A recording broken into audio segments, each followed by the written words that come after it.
Hoy en Voces Diversas tenemos a Javier Guerra. Él es un hombre que es economista y viene del sector textil, es el presidente del clúster del textil en Galicia y lo tenemos hoy con nosotros porque nos interesan voces diversas. Javier, bienvenido. Muchas gracias, bien hallado. Bueno, cuéntanos un poco, Javier Guerra, dónde nace, cómo surge desde Vigo Javier Guerra. Bueno, Javier Guerra es un vigués que nace hace ya muchísimos años, hace 61 años. Soy economista de profesión y vocacionalmente empresario desde hace ya muchísimos años. Soy directivo de compañías internacionales, de American Nike, de Camper, de Skechers, de muchas otras compañías, y en un determinado momento me lancé a montar mi propio proyecto empresarial, que vinculado con una marca muy conocida que se llamaba El Niño, y ahí sacamos adelante esta empresa. Se hizo una marca muy reconocida a nivel internacional, y nacional e internacional, y después pues seguimos vinculados al mundo de la moda, en una empresa que hace producciones y diseños para muchísimas marcas de todo el mundo, y en eso estoy. Y aparte tengo otras empresas de otro tipo, desde consultorías hasta una pequeña productora de televisión y algunas otras cosas, con una vocación de, como digo, de empresario, de crear puestos de trabajo y de apoyar también al mundo social. Sabemos que Javier Guerra fue consellero de Economía en el gobierno de Alberto Núñez Feijóo, en su primer gobierno. ¿Cómo ha sido esa etapa? Bueno, fue una etapa muy dura porque fue del año 2009 al 2012, y si los televidentes lo recuerdan, fue la etapa más dura económica probablemente en el último siglo, mucho más dura que cuando ha sido el tema del COVID, y tuvimos que hacer frente a muchísimos problemas, tanto desde el punto de vista financiero, porque fue la hecatombe de las cajas de ahorros en aquel momento, que eran fundamentales para la economía gallega, y después también en varios sectores críticos de la economía gallega, como en la industria de la automoción, como la industria del naval. Bueno, todas las industrias. La verdad es que aquel momento fue un momento absolutamente duro, difícil. Yo creo que hicimos un magnífico trabajo. Galicia en aquel momento hizo frente a esa situación tratando de buscar soluciones, y bueno, de hecho los gallegos nos lo agradecieron pasando de 38 a 41 diputados en aquel momento. Y bueno, otros problemas, por ejemplo, recuerdo que dolían mucho personalmente porque veías a mucha gente afectada, el tema de las preferentes, por ejemplo, que nos lo vivimos entero aquí, lo resolvimos desde Galicia, fuimos la comunidad autónoma que resolvió ese problema en primer lugar. Había un concurso eólico de un gobierno que tenía tachas de ilegalidad, hubo que convocar otro concurso, y ese concurso pues todavía está en marcha. Apoyo al mundo empresarial, tratar de, con muy poquito, hacer muchas cosas, y fue un momento muy duro, muy enriquecedor también personalmente. Y cuando uno se mete en política, se mete también por un servicio social, y yo en aquel momento creo que hice todo lo que estaba en mi mano por tratar de ayudar al tejido empresarial gallego y por lo tanto a los trabajadores gallegos, ¿no? Recuerdo la primera entrevista que tuvimos fue con el director de la planta de Citroën, lo que era Citroën en aquel momento, PSA Citroën, y diciéndonos el presidente a mí que era abril y en septiembre iba a haber un ERE de 7.000 trabajadores, ¿no? Y yo, que vivo en Corujo, mucha gracia no me hacía, ¿no? Y tratar de hacerle frente a todo ello, siguió adelante, no hubo ese ERE, no quebraron los astilleros, no... Bueno, pues la cosa fue enriquecedor, duro, muy duro, la verdad.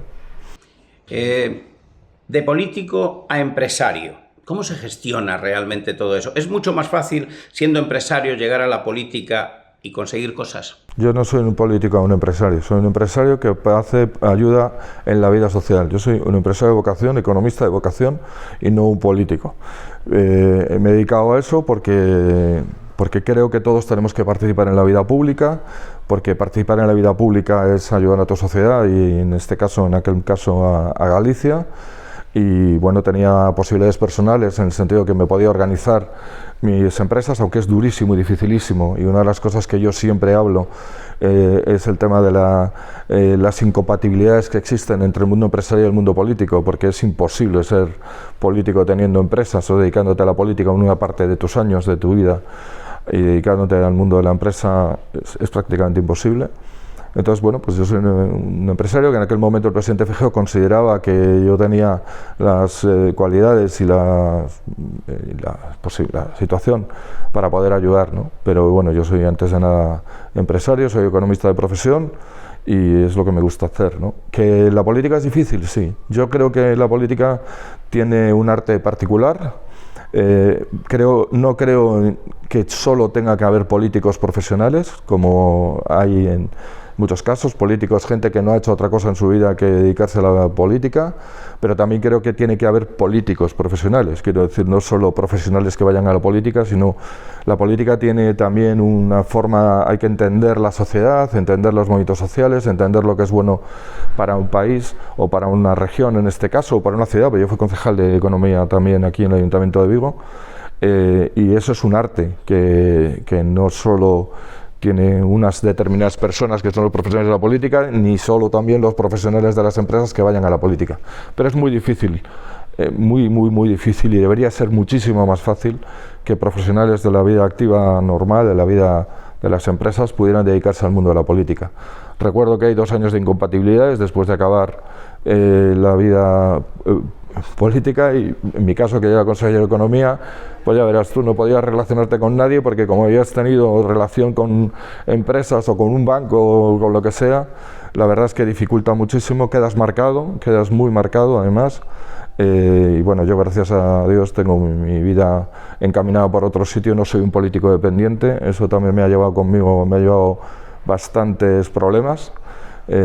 Porque los partidos también les gusta la disciplina de alguna manera dentro de los partidos, y nada, pues estuve esos 4 años, igual que los 4 años de la concejalía aquí en Vigo, y haciendo todo lo que estaba en mi mano y compatibilizando una cosa con otra. Cuando era consejero no se podía compatibilizar y por lo tanto tenías que dedicar al 100% a las cosas, y de hecho abandonas un poco tu mundo empresarial. Yo tenía buenos socios, buenos gerentes, y las cosas siguieron adelante. Javier, ¿en la política se hacen amigos o se pierden amigos? Bueno, yo amigos en general, ni en la política ni en la vida personal tengo muchos amigos, tengo escasos amigos que son los que considero de verdad.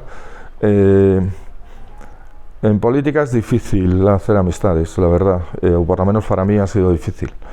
Yo tengo una sensación de querer mejorar las cosas, querer mejorar la sociedad, es un tema vocacional, y a veces no se entiende lo que quieres hacer para mejorar la vida de los demás o la vida de un propio partido. Dentro de un partido todavía es más difícil, a veces en cuerpo a tierra que vienen tus amigos, ¿no?, que te disparan los amigos. No es fácil, Organizar una sociedad es muy difícil. Yo siempre pongo el ejemplo de una comunidad de vecinos, ¿no?, que tiene 10 pisos y cada uno quiere una cosa y la otra. Pues imagínate organizar una sociedad con tantos intereses, tantas personas que opinan diferente. Tiene una parte, como digo, de arte, pero también tiene una parte muy importante de interés. Y yo personalmente, pues siempre, yo he sido presidente de Nuevas Generaciones hace 41 años. Quiero decir que tengo una cierta autoridad moral, porque no sabía qué iba a ser de mi vida cuando fui presidente de Nuevas Generaciones. Lógicamente no tenía ni idea. Yo quería luchar contra el servicio militar, eso lo tenía claro. Entonces yo no sabía lo que iba de mi vida, qué iba a hacer de mi vida, pero si eres vocacional, lo mejor que puedes hacer es tratar de tener independencia de la política para poder aportar lo mejor de ti a la política. Y eso pues no es fácil, muchas veces es muy difícil, la verdad. Usted que intentó conseguir ser el presidente en Vigo del Partido Popular y presentarse a las elecciones para conseguir ganar la ciudad de Vigo, que es una ciudad importante, la más industrial de Galicia. ¿Cómo ve Vigo en este momento?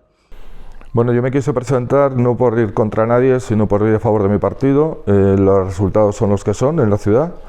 Es un hecho.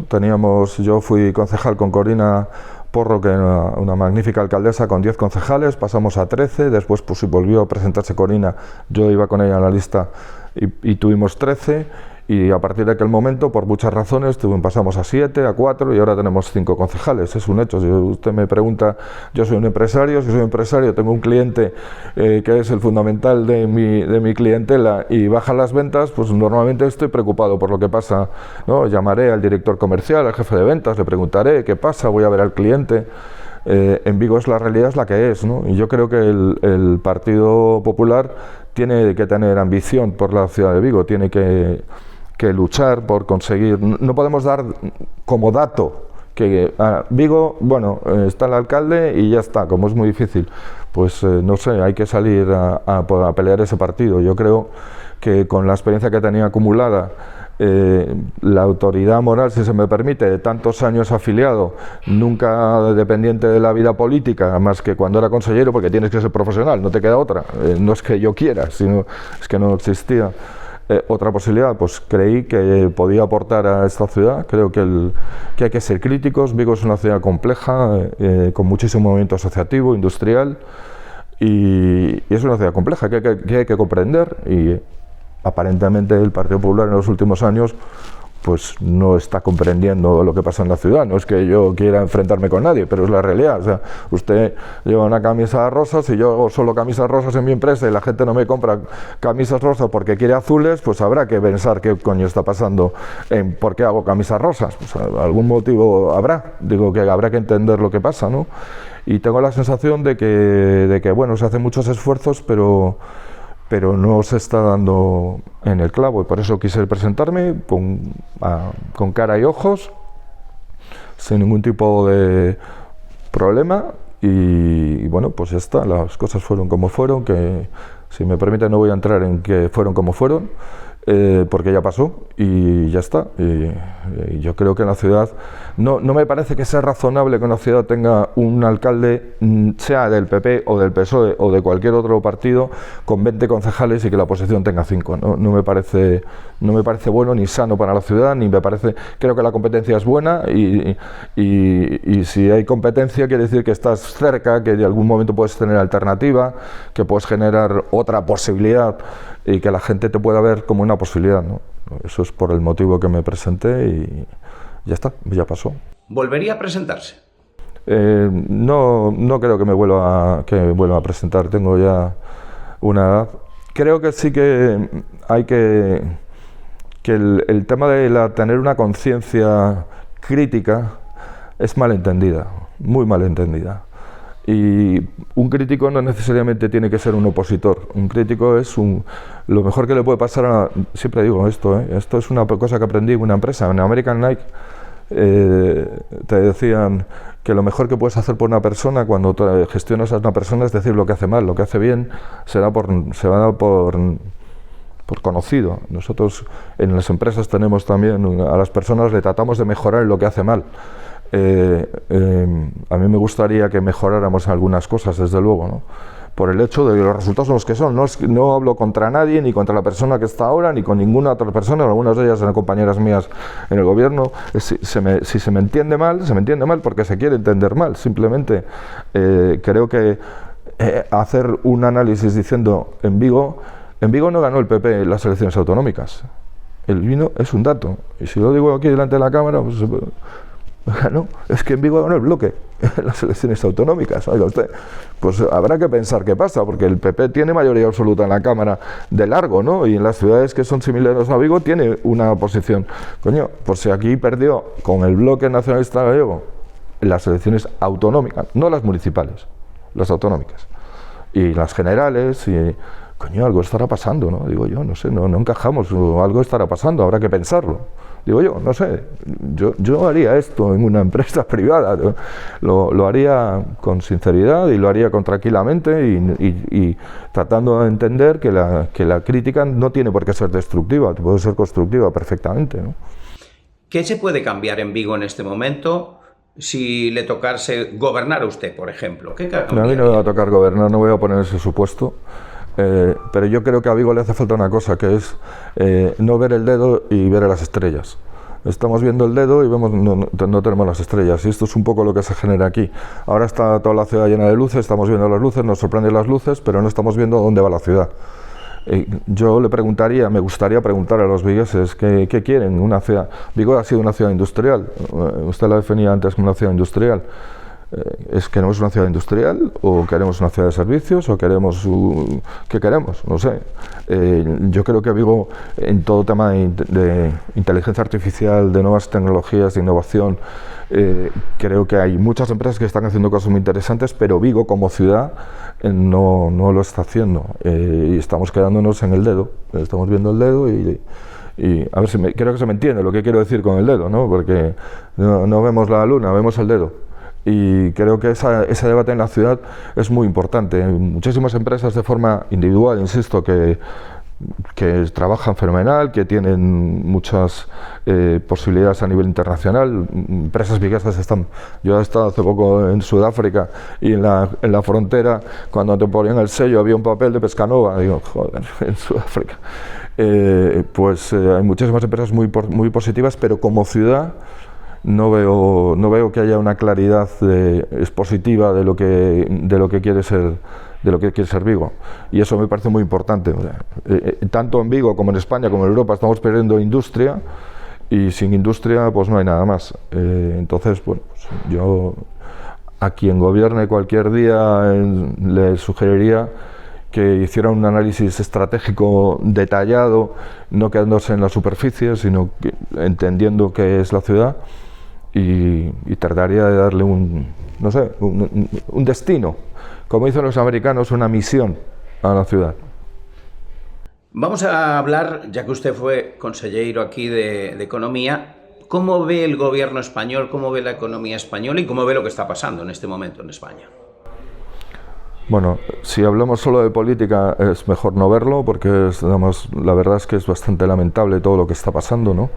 No voy a repetir el caso Coldo, el otro, eso ya supongo que ustedes lo trabajan, lo ven habitualmente. La gente está cansada, yo creo que está alejada de la política cada vez más, cansa la política, tristemente, porque la política es imprescindible. No es posible pasar de la política, por mucho que queramos pasar de la política. Cualquier decisión tiene que ver con una decisión política. A mí me parece que el nivel de la política, el debate, ha caído muchísimo, es el tú más, no creo que haya una propuesta creativa, ni creo que la gente se queda con... Es verdad también que los medios de comunicación han cambiado tanto y que son de mensajes tan cortos, tan breves, que no permiten tener un análisis detallado de las cosas, pero bueno, la política la veo, me da mucha tristeza, porque a mí me gusta la política y me gustaría que tuviera mucho más nivel.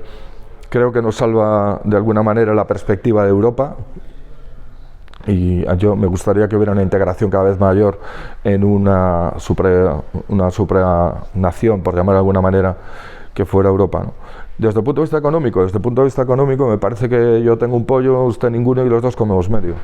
Es decir, que estadísticamente pues puede ser que la economía vaya muy bien, o vaya bien. Es verdad que partimos de una situación muy mala, pero yo no creo que eso llegue a los bolsillos de los ciudadanos. Creo que la renta está estabilizada desde hace más de 20 años. Esta mañana leía una noticia: los bancos de alimentos cada vez tienen menos alimentos, porque la gente puede ceder menos alimentos a los bancos de alimentos. Creo que la política micro, digamos a nivel persona a persona, la vivienda está insoportable, digamos de alguna manera, para los alquileres, que por cierto yo no creo que la vivienda sea un derecho, que tengas un derecho a la vivienda, sino que tenemos que tener el derecho a tener trabajo para poder pagar una vivienda. A ver si se me entiende bien. Pero bueno, veo la política económica española, pues aparte del chorro de dinero que ha venido en la Unión Europea, que todavía está por esperarse 75.000 millones de euros, que se dice pronto, y que con la situación actual del gobierno paralizado completamente, igual no recibimos esos 75.000 millones de euros, que no es un tema menor, y que de verdad es que ha ayudado muchísimo a la economía española en los últimos años, ¿no? Por lo tanto, la política... Yo creo que tendría que haber elecciones, sinceramente, para ser sincero. Si gane quien, yo no quiero que gane el gobierno actual, por supuesto, pero que gane quien gane, creo que habría que preguntar. Y después en la economía, efectivamente, fijarse mucho más en lo micro, que en lo macro, ¿no? A mí me parece un detalle de personas que hablan continuamente de mover el dinero de personas de unos a otros, redistribuir. por ejemplo, no deflactar la tasa del impuesto de la renta porque las rentas se han visto afectadas por la inflación, me parece es una forma de engañar a la gente. Estamos buscando redistribuir la riqueza, pero si estás cobrando más simplemente por el hecho de que la inflación es más alta, ¿no? Y eso ni siquiera se ha planteado, ni se habla, ni se...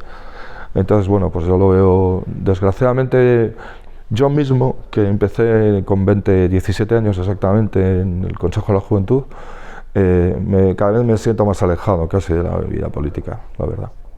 ¿Qué opina de Alberto Núñez Feijóo? ¿Cómo lo está haciendo en Madrid a nivel de presidente del Partido Popular? Bueno, fue mi jefe, a lo cual se lo agradezco muchísimo. Y aquí en Galicia hicimos yo creo que una labor fantástica. Los gallegos lo valoraron, o sea, están ahí los datos. Siempre es mejor hablar de datos que de otra cosa, ¿no? A nivel nacional, pues se tiene una papeleta muy difícil, la verdad, el presidente, porque Madrid no es Galicia, es un entorno más difícil, probablemente menos conocido. Y después, pues hay... es verdad que el enemigo, el adversario que se tiene enfrente es una persona complicada, difícil, lista en el sentido negativo de la palabra lista, si me permite. Y por otro lado también tiene a Vox creciendo en este momento, es una situación complicada. Pero bueno, yo veo al Partido Popular que por lo menos aporta soluciones y que intenta aportar nuevas cosas, nuevas soluciones. Pero, hombre, fácil no tiene la tarea, la verdad, el presidente. Sabe que Junts ha tenido reuniones con el Partido Popular. ¿Cree que deberían hacer acuerdos? Yo creo que si me permite, directamente quien tenía que hacer acuerdos al Partido Socialista con el Partido Popular. Eso es en lo que yo creo que tendrían que hacer acuerdos. Y sinceramente, si yo veo la sociología real, la sociología de los votantes de unos y de otros, hay muchas cosas creo que coincidimos mucho más que nos separamos, ¿no? Hay cosas en las que por supuesto que las ideologías son completamente diferentes, pero bueno, yo creo que sería mejor que hubiera unas elecciones y que determinara el pueblo. Sinceramente, si yo no tengo esa responsabilidad ni nada que se le parezca. Yo no pactaría con Junts en base a una serie de criterios que ellos dan como unas líneas rojas que no pueden pasar, y yo creo que nosotros no podemos pasar esas líneas rojas ni de broma. Es decir, es un partido independentista, muy radical además en su planteamiento. La evolución que tiene es continuamente, si me permiten, desde el punto de vista de un gallego, de una persona del PP, a peor. Cada forma de expresarse incluso es una forma aguerrida. Dicen que lo volverían a hacer. No sé, yo no creo que ideológicamente, probablemente de base, sí se tienen cosas en común, pero uno de los principales problemas que tiene España en este momento es precisamente la disgregación territorial. Por lo tanto, si ahí no estamos en absoluto de acuerdo, ni vamos a estar de acuerdo, pues me parece muy difícil. Me parece una hipótesis que no se va a plantear, sinceramente. O sea, estamos hablando de una meta hipótesis, porque no lo veo. ¿Qué opina de la vicepresidenta de Yolanda Díaz, otra gallega, ferrolana en este caso? ¿Cómo lo está haciendo? Bueno, ¿cómo lo está haciendo? Yo creo que es una superviviente. La recuerdo en el Parlamento gallego, sinceramente. Se ha cargado todo lo que tenía alrededor, todo. Yo nunca tendría un socio así en mi vida. Si antes de tener un socio le preguntaría a los otros socios qué ha sido de ello. Yo me acuerdo que estaba en la Nova, me acuerdo del Partido Comunista, me acuerdo de todo esto. Y está tratando de sobrevivir con su proyecto personal y único, y me parece sinceramente una persona bastante incoherente entre lo que traslada de su vida personal y lo que cuenta de su vida política. Me parece bastante incoherente esta su forma de expresarse. Por lo tanto, creo que tiene mejor imagen que fondo. Según las encuestas. Las encuestas dicen que tiene una buena valoración, pero fondo, ya te digo, lo he visto aquí en el Parlamento gallego, y que deja mucho a desear. Es una sorpresa que haya sido vicepresidenta, pero es una superviviente, eso hay que reconocérselo, hasta que las urnas digan lo que tengan que decir.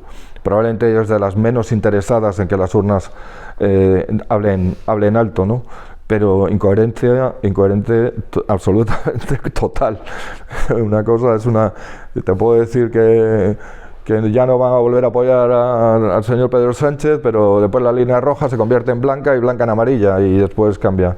Y después mucha propuesta cara a la galería, ¿no? Y hay otra cosa importante, no se dan cuenta, sinceramente, creo que yo como empresario, pequeño empresario, pero empresario al final postre, que muchas de las decisiones que tomas son contra los trabajadores. Pueden ser a corto plazo, pueden parecer como graciosillas o que tengan algún fundamento a muy corto plazo, pero a medio y largo plazo no perjudican la productividad de las empresas. Si se perjudican la productividad de las empresas, eso perjudica a los trabajadores, y para que haya personas y trabajadores viviendo con buenas condiciones, tiene que haber empresas que ganen dinero, que trabajen competitivamente. Además, España no es una isla. Nos pensamos que España es una isla, cada vez es imposible ser una isla, es imposible decidir sobre tu leira, como diríamos aquí, y no pensar que en otros países del mundo se están haciendo otras cosas completamente diferentes y que compiten contigo al día a día, ¿no? La industria europea en general está perdiendo competitividad. Ayer me mandó un artículo un buen amigo mío portugués, que era como muy gráfico, ¿no? En los años 90, en los años 90 y 2000, el coche más vendido era Golf, un Golf hecho en Alemania, en Wolfsburg, con aluminio hecho en Europa y piezas hechas en Europa. El coche más vendido en Europa es un Dacia hecho en Rumanía con piezas de Turquía. Eso es un poco lo que está pasando, y aunque hay cosas que quedan muy bien cara a la galería, después industrialmente España es un país que tiene un problema de productividad muy grande, y gracias a la gente que viene de fuera estamos mejorando la productividad, pero esta ministra yo creo que va absolutamente por libre. Analizamos otra ministra, ya que estamos, María Jesús Montero, que a usted también seguro que le afecta. Sí, María Jesús Montero, espera, tengo que pensar, porque la verdad es que como tiene unas formas tan, es que no quiero decir unas personas de los mercados, ¿no? Parece una persona que está con un mercado, vendiendo continuamente, habla agresivamente, yo no le veo, a mí me parece una de las ministras más radicales, más sectarias del gobierno. Ha vivido una época completamente de expansión con los fondos europeos. Como digo, la recaudación pública crece simplemente por efectos de la inflación. Yo creo que ha bajado el nivel del Ministerio de Hacienda, pero muchísimo. ¿Usted no cree que hay muchos empresarios y muchos incluso trabajadores que optan por irse de España porque aquí los impuestos nos están comiendo y estamos trabajando para los políticos?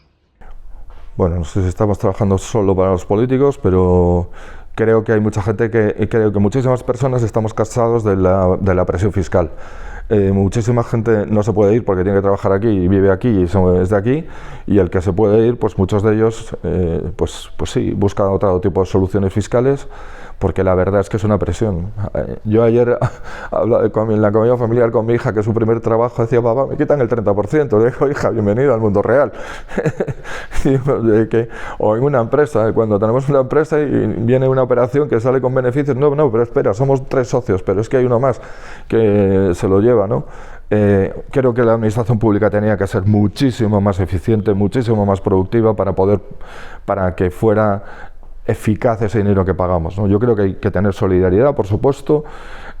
También me llama mucho la atención que la gente se olvida de que el sistema impositivo en la renta, por ejemplo, es muy progresivo, es decir, no es lo mismo el que gana mucho que el que gana poco. Que me puedes decir que sí, que es normal que el que gane mucho pague más. Bueno, hasta cierto punto, sí, pero hasta un límite, porque si no, lo que haces es desincentivar el esfuerzo. Los autónomos, las personas que somos autónomas, pues tenemos una cierta dificultad, algunos a llegar a su fin de mes, ¿no? Por lo tanto, sí, claro, la presión fiscal en España es elevada, es muy elevada, y a cambio los servicios no son los más adecuados. Por lo tanto, ahí había que trabajar muchísimo. Caso que yo, que he estado en la administración, la Junta, le garantizo que es muy difícil, porque los estatus de los funcionarios y los trabajadores públicos, muchos de ellos son magníficos, yo no generalizo, pero son los que son. Es un trabajo para toda la vida, durante un plazo de tiempo indeterminado, la vida cambia, hay que adaptarse, unos se adaptan, otros no, pero la realidad es que se pagan demasiados impuestos, sí. ¿Cómo usted a Bolaños y lo que está pasando en cuanto a la corrupción y demás con los políticos? Pues me parece un señor con cara de piedra, la verdad. Tiene una cara como así, como no se inmutan. Es fantástico, no pasa nada. Hay un fiscal general que entra, ¿verdad?, en juicio, no, absolutamente pasa nada, es normal, son cosas normales. Es el más político de los ministros del gobierno, probablemente, del gobierno socialista, porque como hay dos gobiernos, pues del gobierno socialista. Creo que tiene la justicia solventada. Creo que lo del lawfare no es que haga daño al Partido Popular, es que hace daño a la democracia. O sea, si suponemos todos los ciudadanos que los jueces, porque te caigan bien o mal o medio pensionista, te van a dar una sentencia favorable o no favorable, hemos acabado con una parte del Estado de Derecho. Y si acabamos con una parte del Estado de Derecho, desde luego, pues la democracia está en riesgo, porque si va contra mí es que es malo, si va a mi favor es de los míos. A mí no me gusta eso de progresistas y conservadores en el sector judicial. Creo que, claro que por supuesto que los jueces tienen su ideología, faltaría más, hasta ahí podríamos llegar, pero parece como, claro, que si me investigan a mi hermano, me investigan a mi mujer, o me investigan a dos secretarios generales, cuando investigan a uno del PP o a uno de no sé qué, esos son buenos, y cuando uno investiga al tuyo, no, es que el lawfare, me parece de verdad, sinceramente. Creo que eso en Europa habría que avanzar muchísimo, y me da la impresión de que no va a ser el caso, en que haya una legislación europea muchísimo más armonizada. Porque en el fondo, al final, gracias a Dios, están los tribunales europeos, que supongo que tienen menos capacidad de influencia un gobierno, ¿no? Pero bueno, este ministro, pues en la justicia tiene un concepto muy maquiavélico. Un análisis rápido para terminar. Pedro Sánchez. Pedro Sánchez es un hombre muy listo, sin escrúpulo político, creo que es todo por el gobierno, todo para gobernar, y el fin justifica los medios, ¿no? Un poco marxista en ese sentido, ¿no? No le niego inteligencia en el sentido un poco crítico a la palabra inteligencia, ¿no? Pero no se la niego, es, como él dice también, superviviente. Es capaz de dar la vuelta a la tortilla, maneja muy bien los tiempos de comunicación, y consigue muchas veces hablar de lo que él quiere que se hable, por lo tanto es un tío listo. La verdad que no sé cómo sería presidente con mayoría absoluta, no tengo ni idea, pero con esta minoría, esta situación, pues es complicado. Pues gracias por estar con nosotros, don Javier Guerra, y le esperamos ver otra vez en Voces Diversas. Muchas gracias a ustedes.